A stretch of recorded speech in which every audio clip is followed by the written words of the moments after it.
Bonjour tout le monde. Donc, heureuse de vous retrouver ce matin après la semaine de comté avec Sol.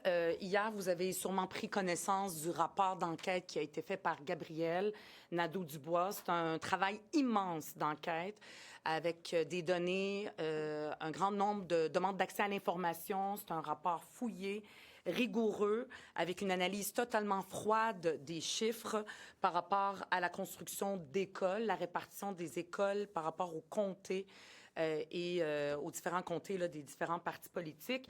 Puis les conclusions du rapport sont sans équivoque. Il y a plus d'argent, d'investissement scolaire dans les comtés caquistes que les autres. Ce qui m'a le plus frappé dans son rapport, c'est l'argent investi par nombre d'élèves en fonction des comtés. Puis on voit très clairement ici un déséquilibre. Ça, c'est la CAQ. Puis aussi, il y a le Parti libéral aussi. Donc, on voit que cette pratique-là ne concerne pas un seul parti politique, possiblement, que c'est aussi le Parti libéral juste avant... quand il était au pouvoir, mais probablement qu'il y a des projets où est-ce qu'on favorisait probablement les comtés libéraux. Les recommandations sont tout à fait justifiées. J'ai entendu la ministre de l'Éducation dire que toutes les décisions sont prises pour le bien-être des enfants, dans l'intérêt et les besoins des écoles et des milieux. Fort bien, si c'est vrai, bien, qu'elle s'engage à rendre transparent les critères d'évaluation des projets d'investissement scolaire et à rendre publiques les justifications et les décisions du gouvernement pour quelles raisons ils vont de l'avant avec un projet ou pas. C'est aussi simple que ça. Moi, je pense beaucoup aux parents, aux élèves, aux enfants qui, là, en ce moment, on voit, là, il va commencer à faire de plus en plus chaud. Dans nos écoles, les enfants souffrent et le personnel aussi scolaire souffre de la chaleur. On voit des moisissures.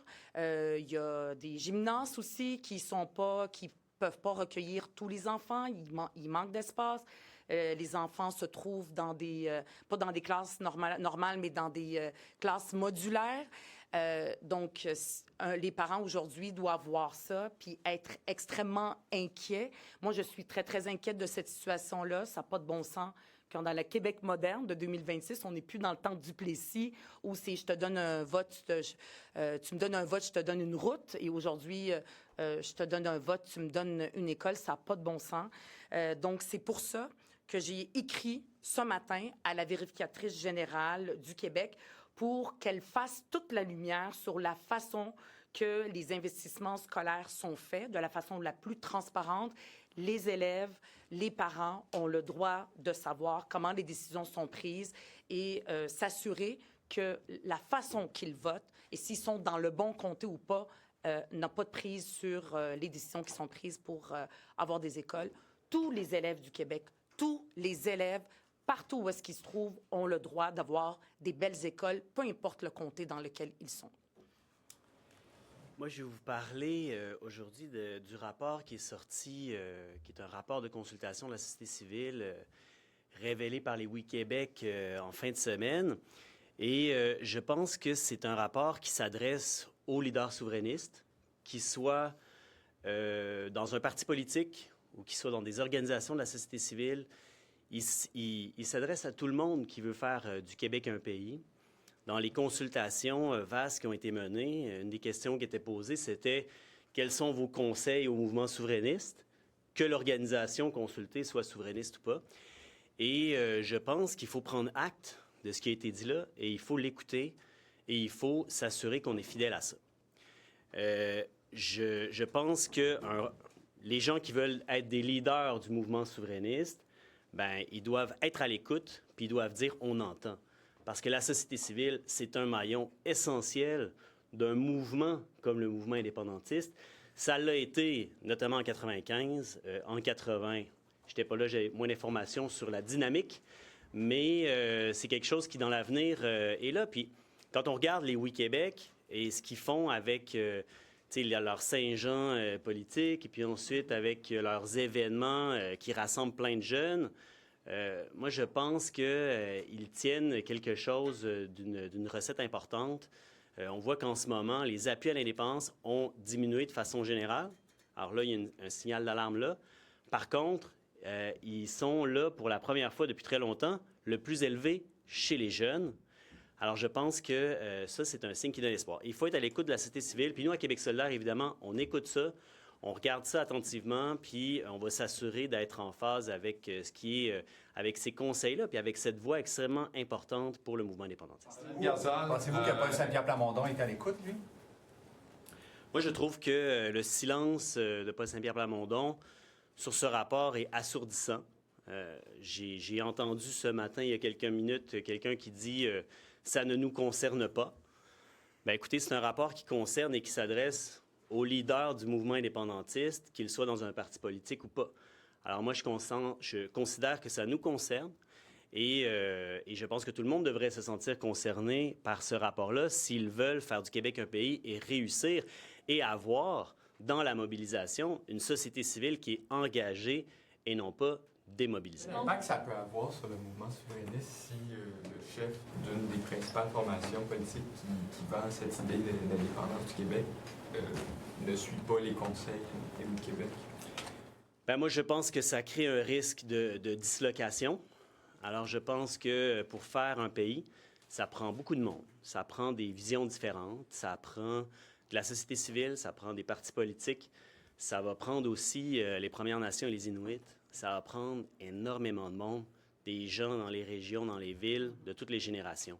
Et la seule façon de faire ça, s'il y a quelqu'un au Québec qui pense qu'un parti politique peut faire ça tout seul sans écouter les autres, je pense qu'il y a des leçons d'histoire à revisiter, puis des oreilles à ouvrir. Quand Louis Arel dit on ne peut pas être replié sur soi quand on veut faire un projet d'émancipation nationale, est-ce que vous pensez qu'elle s'adresse, Louis Arel, à Paul Saint-Pierre Plamondon?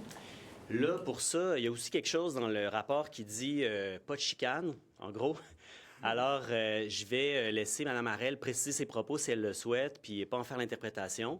Mais je pense que cette sortie de Louise Arel, Louise Baudouin, Monique Simard en fin de semaine, est aussi quelque chose qui est un signal fort.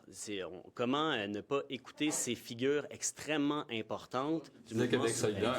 Il visait Québec solidaire. Je veux juste... Dans le rapport, qu'est-ce qui s'adresse à lui à ce moment-là? Y a-t-il des choses? Je pense que ça s'adresse à tout le monde. C'est ça qu'il faut voir. Ça s'adresse... C'est un rapport qui fait exprès de ne pas nommer des partis politiques. Hein, donc, c'est bien. Puis c'est 50 organisations de la société civile qui s'expriment là-dedans. Hein. C'est pas les Oui Québec. Je pense que c'est important de le rappeler. Comment vous interprétez le silence? Vous dites, le silence assourdissant. Ça veut dire quoi, ça? Comment vous trouvez ça, le silence de PSPP? Moi, je trouve ça décevant. C'est très important. Là, en ce moment, ce qu'il s'agit, là, quand on est indépendantiste comme Québec solidaire, puis on veut faire un pays, c'est pas juste de faire un bon gouvernement, puis de gouverner le Québec province. Ce qu'on veut, c'est créer un pays, c'est immense. Puis ça peut pas se faire tout seul. Comme le dit Sol, ça appartient pas uniquement à des partis politiques. Le mouvement indépendantiste est beaucoup plus large que les partis politiques. Et j'ai envie de dire Dieu merci. Ça prend une société mobilisée. On le voit partout à travers le monde, les nations qui veulent créer un pays. Les mouvements de la société civile sont des fois même plus importants que les partis politiques. Si on pense par exemple à la Catalogne, parce qu'un pays, on le fait pour le peuple. Et donc, c'est pas un message. Moi, j'ai pas entendu un message des Oui Québec. Moi, ce que j'ai entendu, c'est un message de la société civile qu'elle adresse au mouvement indépendantiste, qui est très large, qui comprend et des partis politiques, d'ailleurs, qui sont tous membres des Oui Québec, le Bloc québécois, le Parti québécois, Québec solidaire, mais aussi un mouvement large de la société civile. En 1995, oui, c'est vrai, ceux qu'on voyait, c'était les chefs des partis politiques, mais il y avait tout le mouvement des femmes était présent à l'époque, c'était Françoise David avec la Fédération des femmes du Québec. Il y a une large consultation immense. Le mouvement syndical, le monde des affaires. Ça prend un peuple pour faire un pays. Ça prend pas juste un parti politique. Si l'intention, c'est de faire un pays, il faut être à l'écoute. Puis il faut faire preuve d'humilité et d'autocritique. Puis moi, je dis pas que Québec solidaire, on fait tout parfaitement correctement. On en discute sur la façon, comment est-ce qu'on peut augmenter ce pourcentage d'appui à l'indépendance qui est quand même décevant. C'est décevant. Moi, je suis déçue comme indépendantiste de voir l'appui faible. Je veux qu'il augmente. Donc, on met notre contribution dans cet édifice de construction de ce pays-là en écoutant puis en faisant preuve d'humilité. Mais vous dites que ça s'adresse à tout le monde dans le mouvement souverainiste, mais vous avez quand même vu des réactions. Il y a des gens qui ont eu des réactions extrêmement virulentes envers le rapport. On pense notamment à Mathieu Bock-Côté qui les a traités d'idiots utiles. Il y a des gens du Parti québécois aussi qui ont été très fermés. Donc, on comprend dans le rapport que ça vise plus une certaine frange du mouvement souverainiste qu'une autre.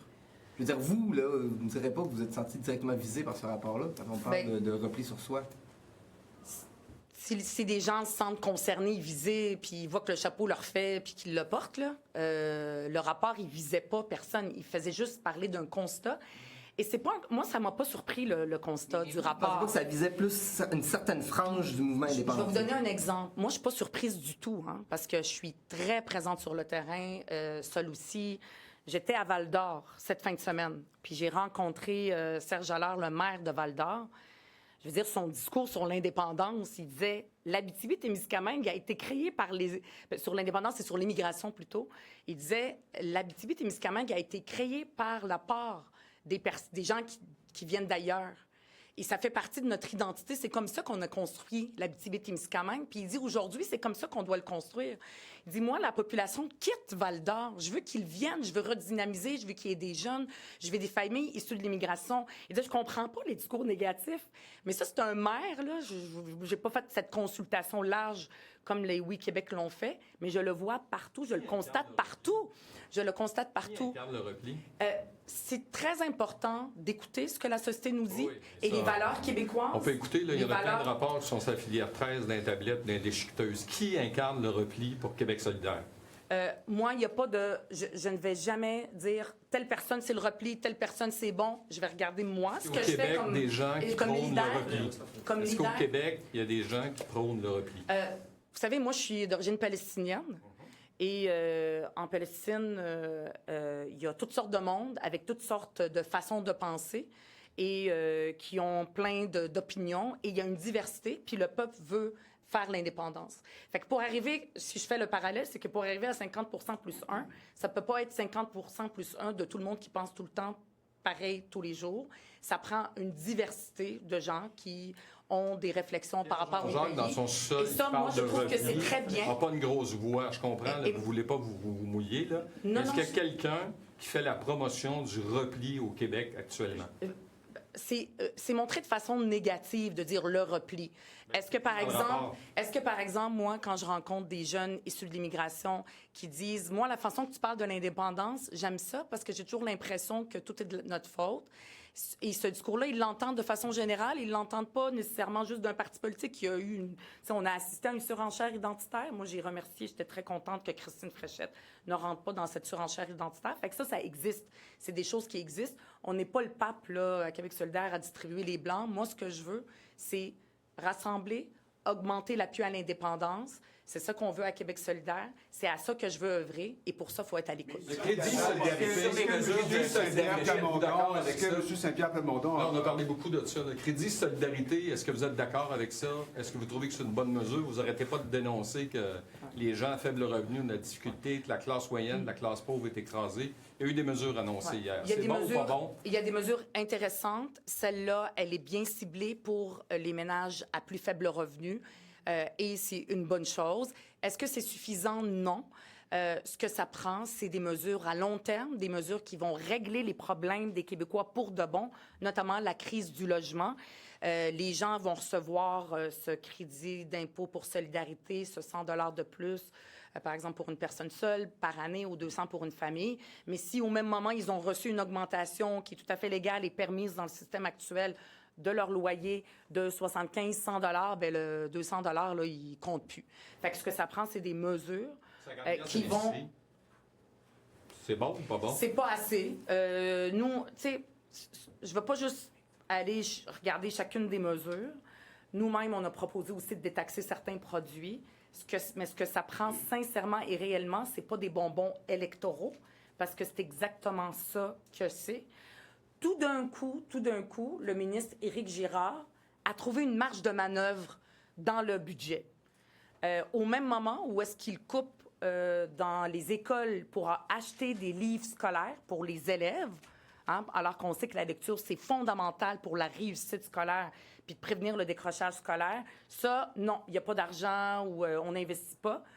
On a les organismes communautaires qui tiennent à bout de bras notre filet, ce qui en reste filet social au Québec. Il n'y a pas d'argent. Les Québécois ont assez payé. C'est terminé. Tout d'un coup, oups, comme par magie, Éric Girard, avec le sourire, là, dans une épicerie à Sherbrooke, trouve que tout d'un coup, on a une marge de manœuvre. Bien, tant mieux. Combien? Elle est de combien, cette marge de manœuvre-là? Parce que nous, on a des propositions aussi à faire pour le communautaire et pour avoir des mesures qui vont vraiment régler les problèmes pour de bon, pas jusqu'au 5 octobre, mais après. Et comment vous interprétez le lien entre le courriel du 2 mai et les sourires dans l'épicerie de Sherbrooke? Bien, M. Éric Girard est mal pris. Je veux dire, c'est pas lui le premier ministre. Il voit qu'on s'en va dans un mur. Il voit l'état de nos finances publiques, parce que la CAQ est arrivée en nous disant « Nous allons créer de la richesse ». Tout ce qu'ils ont créé, c'est un déficit historique au Québec. Et là, il voit l'état des finances publiques, puis il dit, ben, je sais pas trop quoi faire avec ça. Soit on coupe puis dans les services publics, donc on coupe dans l'os, dans la santé, dans l'éducation où ça va mal. Soit on va chercher l'argent dans la classe moyenne. Puis là, ça, on veut pas toucher à ça. Nous, à Québec solidaire, on veut pas aller taxer la classe moyenne. On a une proposition à Québec solidaire. D'ailleurs, moi, c'est silence radio de la part de tous les partis politiques à l'Assemblée nationale, d'aller chercher l'argent là où elle est, en taxant les grandes fortunes de 25 millions de dollars et plus. J'ai pas entendu ni la CAQ, ni le Parti québécois, ni le Parti libéral nous dire est-ce qu'ils trouvent que c'est une bonne solution pour arrêter de foncer dans le mur à cause de l'état de nos finances publiques actuelles.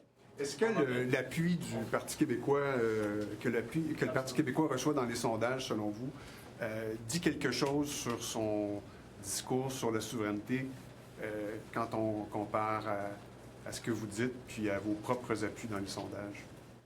Est-ce que vos appuis dans les sondages, ça dit quelque chose les sondages, sur c'est volatile. Le discours sur la souveraineté que vous dites, que vous tenez? Moi, je regarde le sondage, par exemple, sur l'appui à l'indépendance. C'est quand même un indicateur important. Puis les sondages, c'est volatile. En ce moment, on voit, tu sais, les Québécois écoutent, mais ils sont inquiets. Et moi, je pense que les choses, puis les Québécois vont écouter plus, puis nous écouter encore plus dans les mesures où est-ce qu'on est à l'offensive sur les enjeux qui les préoccupent réellement, comme la crise du coût de la vie, la crise du logement, l'itinérance. Et ça va, ils sont en train d'apprendre à nous connaître, puis ça va se changer pendant la campagne électorale. Moi, ce que je regarde, c'est l'appui à l'indépendance, et ça m'attriste profondément. Alors que l'appui pour les partis politiques évolue, change au gré des propositions. Les appuis au Parti québécois disent quelque chose sur une adhésion à un discours à propos de la souveraineté que le PQ tient? Comment sonder les appuis je veux dire, je suis pas analyste. Moi, je suis très, très généreuse avec vous, mais je ne vais pas voler la job de personne. Fait que je fais beaucoup d'analyses des sondages, mais je vous le jure, si c'était ça que je faisais, je serais plus dans l'action à faire des propositions, à parler des écoles, comment est-ce qu'on les construit. Mais donc, selon vous, il n'y a pas de c'est ça qui est lien important. entre les appuis Il y a toutes dont sortes je de raisons. Les gens, quand ils votent, il y a toutes sortes de raisons pour lesquelles ils votent. Il y en a plein. Et, les sondeurs font un travail pour essayer de les sonder. Les femmes et les hommes ne votent pas de la même façon, souvent, de plus en plus. Les jeunes femmes aussi, on voit une différence, où les jeunes femmes vont être plus à gauche, les jeunes hommes plus à droite. Fait qu'il y a toutes sortes d'analyses sociologiques qu'on peut faire. Je peux me vertuer à la faire aujourd'hui. Moi, ce que je fais, c'est je regarde qu'est-ce qui préoccupe les gens sincèrement, et on est à l'offensive avec des mesures rigoureuses, des mesures chiffrées, des propositions qui se font ailleurs. Je vous parle de les 25 millions de dollars et plus. La grande majorité des Québécois est d'accord avec ça, d'aller chercher l'argent là où elle est, chez les grandes fortunes, parce qu'ils ne peuvent pas se permettre d'être encore taxés, eux. Et ils ne peuvent pas se permettre de voir les services publics se dégrader. Puis c'est vers là qu'on s'en va. Tous les économistes le disent. On s'en va vers une austérité libérale et les gens s'en rappellent encore.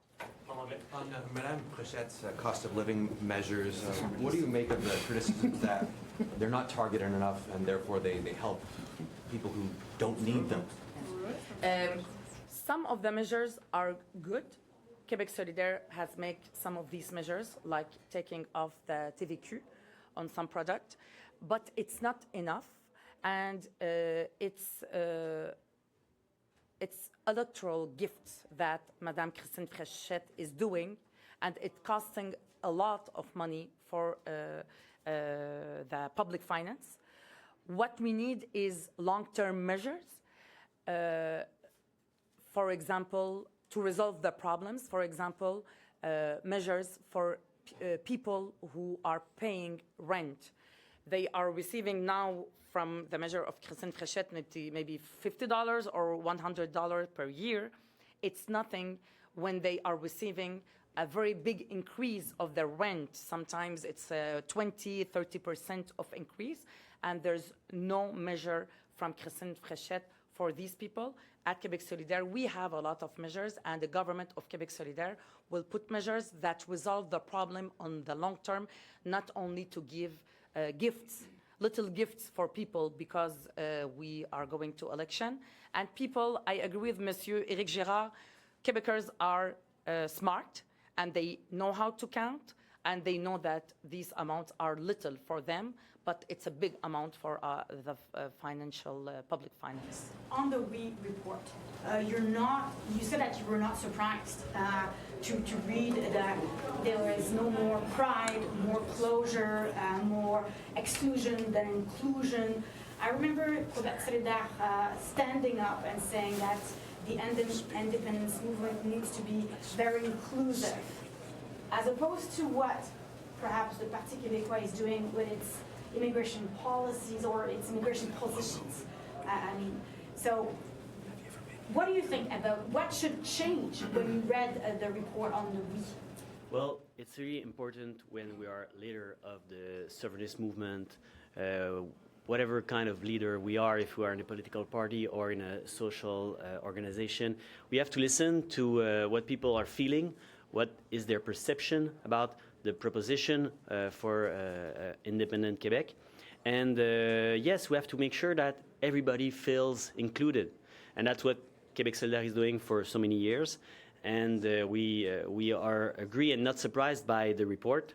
And we would hope for everybody in the sovereignist movement to listen to it and to feel addressed by it. Like we should all listen to this and try to be sincerely engaged to make things better and make everybody feel included and make everybody feel that the sovereignist movement is open and inclusive. That is our duty. And if we don't listen to the social society, well, the mobilization for a referendum, where will it be? We need the people. Political parties cannot do some things like that alone. The PQ leader said it's civil society, it's not our party. We have nothing to do at the PQ with the result of this report. I think it's a deny. It's a big deny, and I think it's wrong. I think real leaders listen, and we listen, and we have to make things right. Why do you think it's wrong for the PQ leader to say that he has nothing to do with the result of this report? Because our collective responsibility for everybody who wants a country is to create the conditions in which there will be a way for everybody to work for the same goal.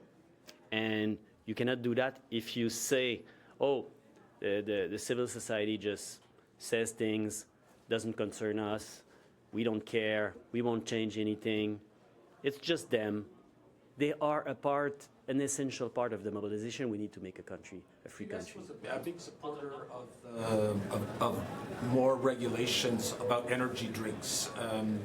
I know Mr. Clich-Rivard had the family here. Yes. Do you think it's possible that a bill could be adopted before the end of the session? It's very, very important. If this bill will be deposit or will be, comment on dit deposit? Tabled. Tabled. Submit, déposer. If this bill will be tabled right now, it's because of the mobilization. Guillaume Clich-Rivard has done a very, very important job, and with the parents of Zachary. So it's very important that all the parties here, that we adopt this bill very quickly. it's important. We have not a lot of time, so this mobilization should be, at the end, should be ended with this result to have this bill adopted. If everybody agrees and work together, it's possible to adopt this bill. Merci tout le monde. Thank you.